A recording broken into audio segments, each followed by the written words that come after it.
All right, here we go. The torture lecture. Here we are, the origins of American justice. The Dark Ages.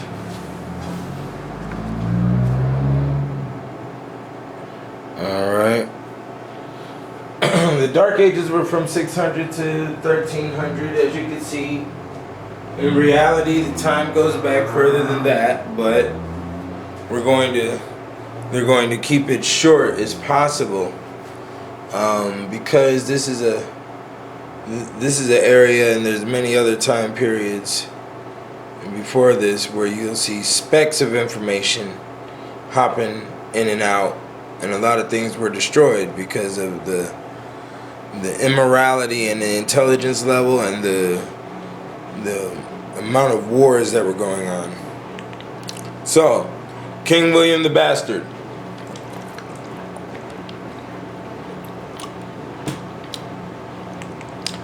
King William the Bastard. His father's name is Robert the Devil. The Domesday Book is a manuscript record of the great survey of much of England. He sent his counselors all over to each shire to find out what or how much each landholder had in land and livestock and what it was worth. William the Conqueror used torture to extract treasure from the Anglo-Saxons in their new kingdom. Convicts of double dealing were tortured by having their eyes gouged out and castrated. He was the first to divide church and state courts. He introduced capital punishment, that is beheading. Okay, so he started the first tax system, basically. Okay, now the Tower of London, which William the Conqueror built. All right, and the reason I put this here is because of the moat. I never believed that there was a moat around castles, and obviously there was, as you can see it right here. Okay, now the Tower of London was the first fortress. It was the first jail and torture chamber, first large jail, the first printing mint for the dollar, or well, at that time it was called the coinage, and it was also the first zoo. The first zoo scenario happened underneath King Henry VIII, and also the extinction of the Barbary lion occurred because of all of the debauchery that was going on with animals that they shipped in.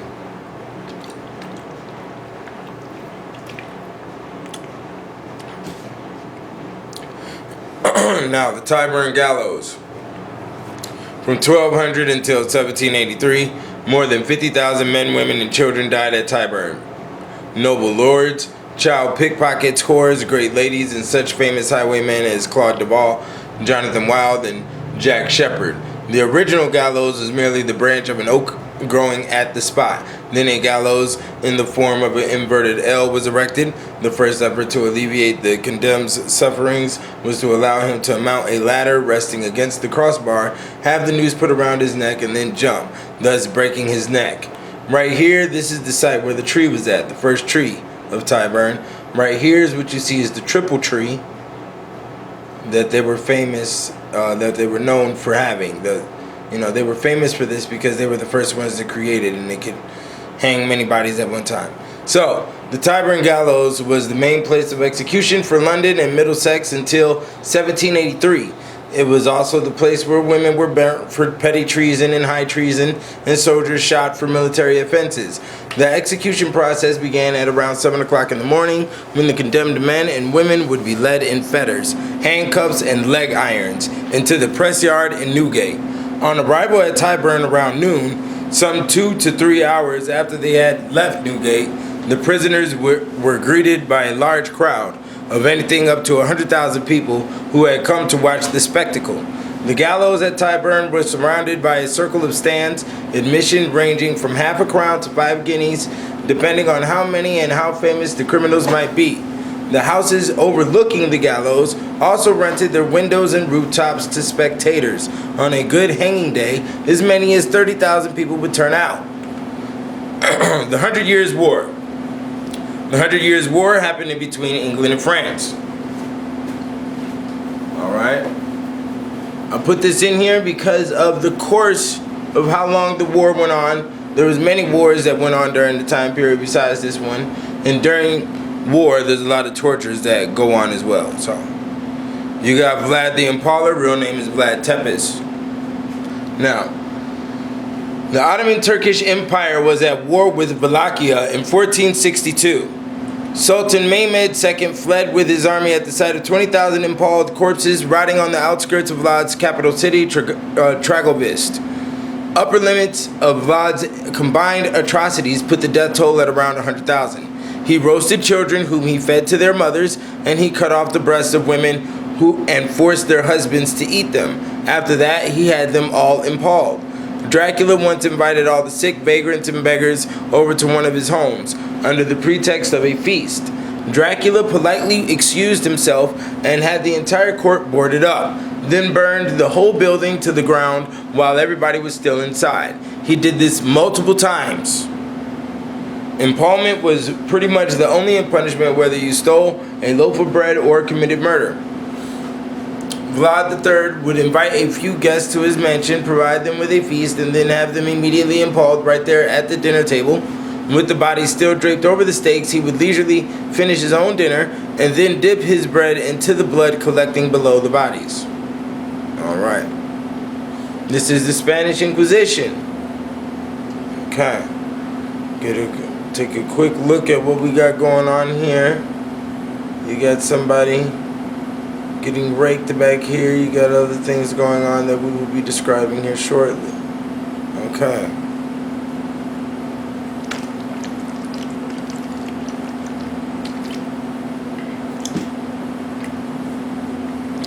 The noontide of the papacy was the world's moral midnight. The Holy Scriptures were almost unknown, not only to the people but to the priests. Like the Pharisees of old, the papist leaders hated the light which would reveal their sins. God's law, the standard of righteousness, having been removed, they exercised power without limit and practiced vice without restraint. Fraud, avarice, and profligacy prevailed. Men shrank from no crime by which they could gain wealth or position. The palaces of popes and prelates were scenes of the vilest debauchery. Some of the reigning pontiffs were guilty of crimes so revolting that secular rulers endeavored to dispose these dignitaries of the church as monsters too vile to be tolerated. For centuries, Europe had made no progress in learning, arts, or civilization. A moral and intellectual paralysis had fallen upon Christendom. The Pope gave the inquisitors the most unlimited powers as judges delegated by him, and immediately representing his person, they were permitted to excommunicate or sentence to death whom they thought proper upon the slightest information of hearsay, were allowed to publish crusades against all whom they deemed heretics, and enter into league with sovereign princes to join those crusades with their forces. In the United Kingdom of Castile and Aragon, there were 18 different inquisitorial courts, having each its counselors termed apostolical inquisitors, its secretaries, sergeants, and other officers. Besides these, there were 20,000 familiars dispersed throughout the kingdom, who acted as spies and informers, and were employed to apprehend all suspected persons and commit them for trial to the prisons which belonged to the Inquisition. This is very similar to what we have going on today with cameras everywhere on your street corners, okay? Now, a simple narrative of the proceedings of the Inquisition has shocked the world, and the cruelty of it has become proverbial. Nothing ever displayed so fully to the eyes of mankind the spirit and temper of the papal religion. Let us hear the description which Voltaire, a very competent witness, gives of it. Their form of proceeding is an infallible way to destroy whomsoever the inquisitors wish. The prisoners are not confronted with the accuser or informer, nor is there any informer or witness who is not listened to. A public convict, a notorious malefactor, an infamous person, a child, are in holy office, though nowhere else, credible accusers and witnesses. Even the son may depose against his father, the wife against her husband. The wretched prisoner is no more made acquainted with his crime than with his accuser, and were he told the one, it might possibly lead him to guess the other. To avoid this, he is compelled by tedious confinement in a noisome dungeon where he never sees a face but the jailer's, and is not permitted the use of either book or pen and ink. Or should confinement alone not be sufficient, he is compelled by the most excruciating tortures to inform against himself, to discover and confess the crime laid to his charge, of which he is often ignorant. So, this is in relation to today on how we have so many men coming out of jail that were falsely accused of crimes. But these melancholy effects of the Inquisition are a trifle when compared with those public sacrifices called the auto de fe, or act of faith, and to the shocking barbarities that precede them. A priest in a white surplice or a monk who has vowed meekness and humility causes his fellow creatures to be put to the torture in a dismal dungeon. A stage is erected in the public marketplace, where the condemned prisoners are conducted to the stake, attended with a train of monks and religious confraternities. They sing psalms, say mass, and butcher mankind. Were a native of Asia to come to Madrid upon a day of an execution of this sort, it would be impossible for him to tell whether it were a rejoicing, a religious feast, a sacrifice, or a massacre, and yet it is all these together.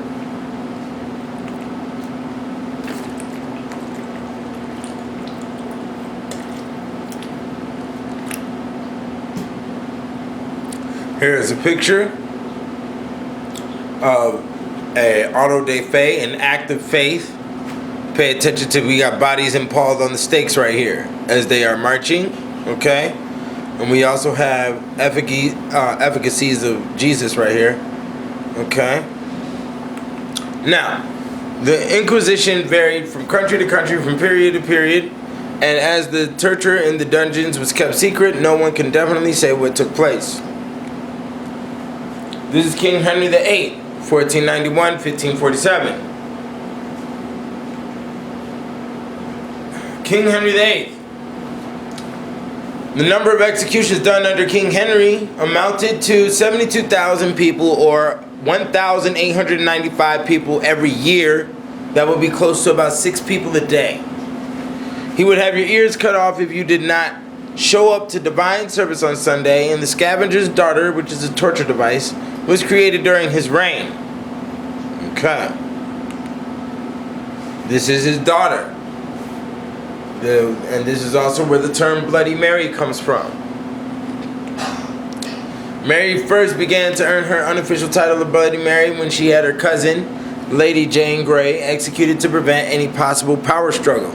She had more than 300 persons burned at the stake for hearsay, and she led a large attack on the Protestants.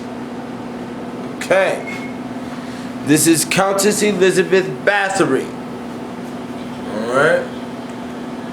The highest number of her victims cited during Bathory's trial was 650 women. She tortured and killed her victims. The Countess is best known for bathing in her victims' blood to retain beauty or youth. Sadistic pleasure is considered a far more plausible motive for Elizabeth Bathory's crimes. Now, this whole beauty or youth thing and retaining the beauty or youth is a theory that was brought back to Europe from a man named E. Ponce de Leon, and he was told this theory as a fable from the Native Americans. All right. And that same theory is used today for our cosmetic industry and to destroy the self-esteem of women. Now, African slave trade, 1600 to 1900. 30 Years' War. This is later on. Now, I mentioned 2 different wars here, and the reason being is because if we were to go detailed into history in Europe of this time period from 700 to 1700, I can show you well over 100, maybe even close to 200 different battles, successions, revolutions, rebellions. They titled them in all different types of ways to try and hide the fact that it was just battle. They also titled them battles, and battles weren't necessarily considered to be a whole part of a war, okay, at that time as well.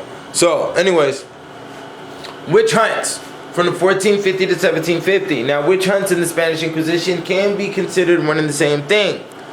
But then at the same time, it is also divisible, and that's why it's done throughout history to hide certain, psychological positions of hatred towards females, which is definitely shown if you were to do a thorough study in this subject, or in the witch hunts, or in the Spanish Inquisition. Now, in the witch hunt, it's estimated over 9 million executions occurred. Now, we have to understand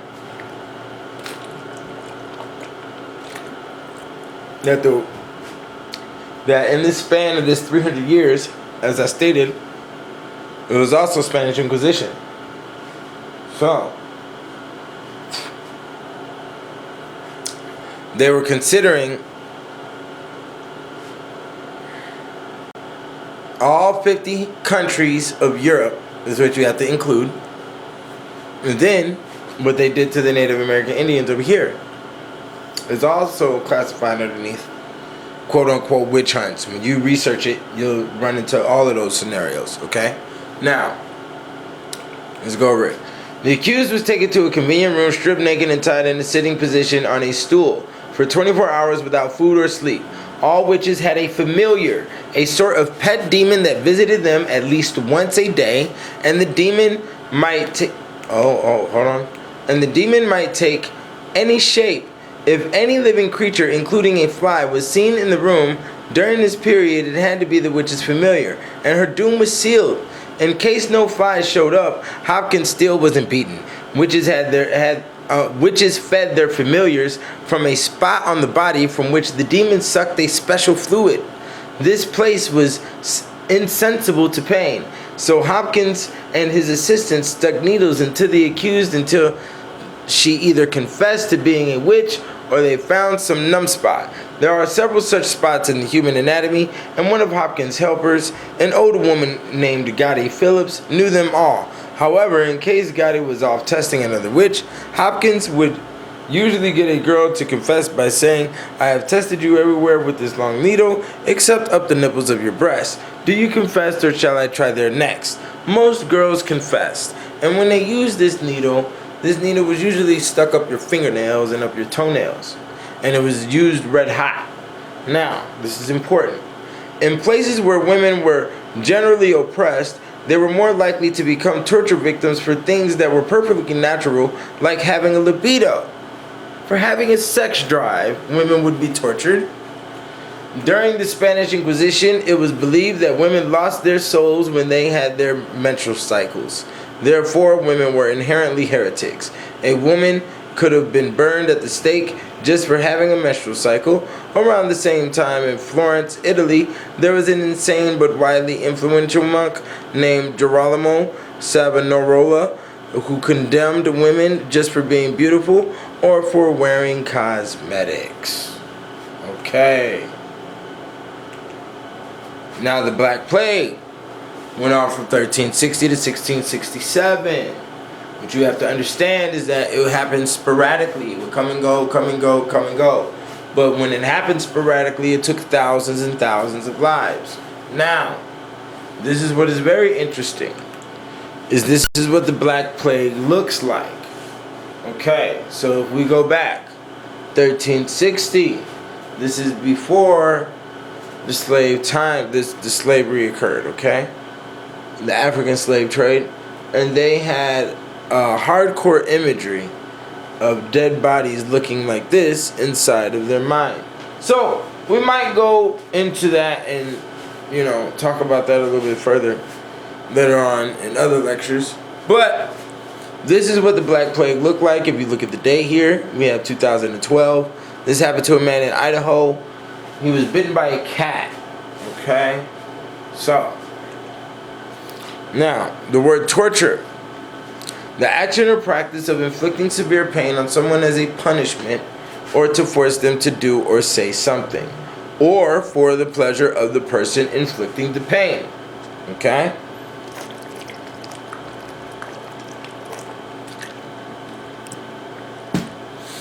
The word torture comes from the word tort. Alright? Torts and crimes at common law originate in the Germanic system of compensatory fines for wrongs, with no clear distinction between crimes and other wrongs. Okay, there's no clear distinction, but we will choose if we want to charge you or if we want to cut your hand off. Okay, now corporal punishment. Corporal punishment is a form of physical punishment that involves the deliberate infliction of pain in order to punish a person convicted of a crime or as retribution for a perceived offense, including physical chastisement such as spanking, paddling, or caning of minors by parents, guardians, or school or other officials. Official punishment by the infliction of pain or injury, including flogging, branding, and amputation, was practiced in most civilizations since ancient times. By the late 20th century, corporal punishment had been eliminated from the legal systems of most developed countries. Now, capital punishment, which is death penalty or execution, is punishment by death. The sentence that someone be punished in this manner is a death sentence. Crimes that can result in a death penalty are known as capital crimes or capital offenses. The term capital originates from Latin capitalis, literally meaning regarding the head, referring to execution by beheading. Okay. Sadism, masochism. Masochism, deriving sexual gratification from pain inflicted on oneself, rather than sadism, in which gratification is derived from pain inflicted on others. There is no physical basis for sadism. It is purely a psychological phenomenon. It is, however, far more common than masochism. Psychologists have argued that all interest in cruelty or scenes of violence, including the gun battles in TV westerns, is basically sadistic. Okay? Yeah, basically sadistic. So anybody who likes horror movies or UFC or MMA, they're one of these torture cats. Okay? They get a pleasure from watching death. Alright? For instance, there was one guy in Germany who was a serial killer, and he stated to a psychologist that he actually achieved the orgasm by watching a woman cough up blood. Alright.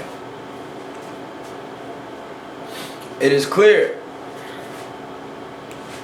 from a careful study of the history of medieval times that virtue and amiability amongst the middle and lower classes, generally speaking, did not prevail. Men, says Pike, branded on the forehead, without hands, without feet, without tongues, lived as an example of the danger which attended the commission of petty crimes, and as a warning to all men who had the misfortune of holding no higher position than that of a churl. Wealthy people might do wrong with impunity. It has been clearly shown that there was one law for the rich and another for the poor in England during the 4th centuries which preceded the Norman conquest. William the Bastard, he was a Norman king.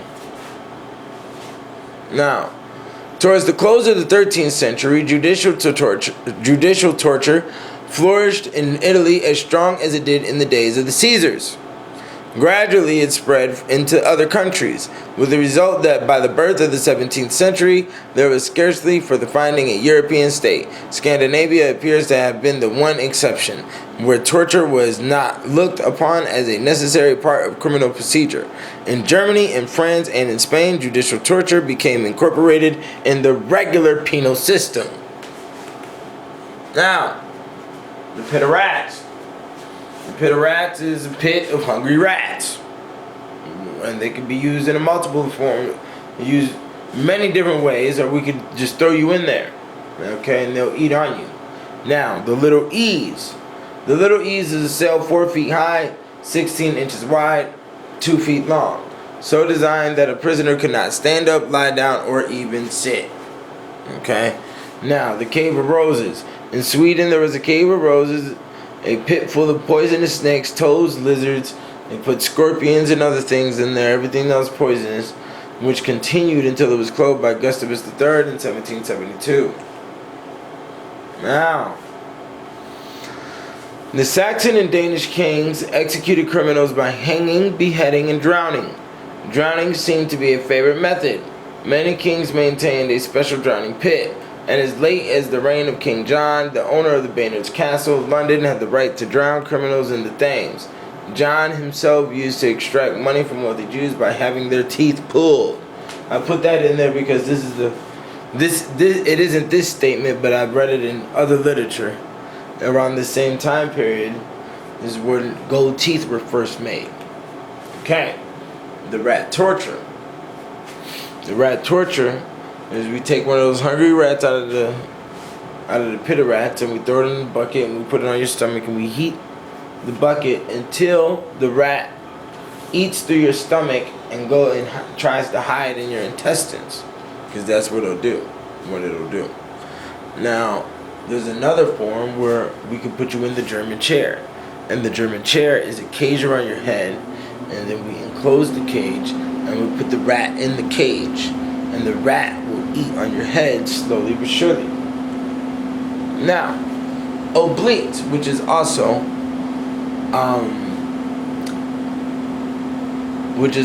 the root word to obliterate, but this word being French is enunciated oublier. Oublier is how it's enunciated. So, France was particularly famous for her oubliers, from the word meaning to forget. These were dungeons shaped like an inverted funnel and trapdoor at the top.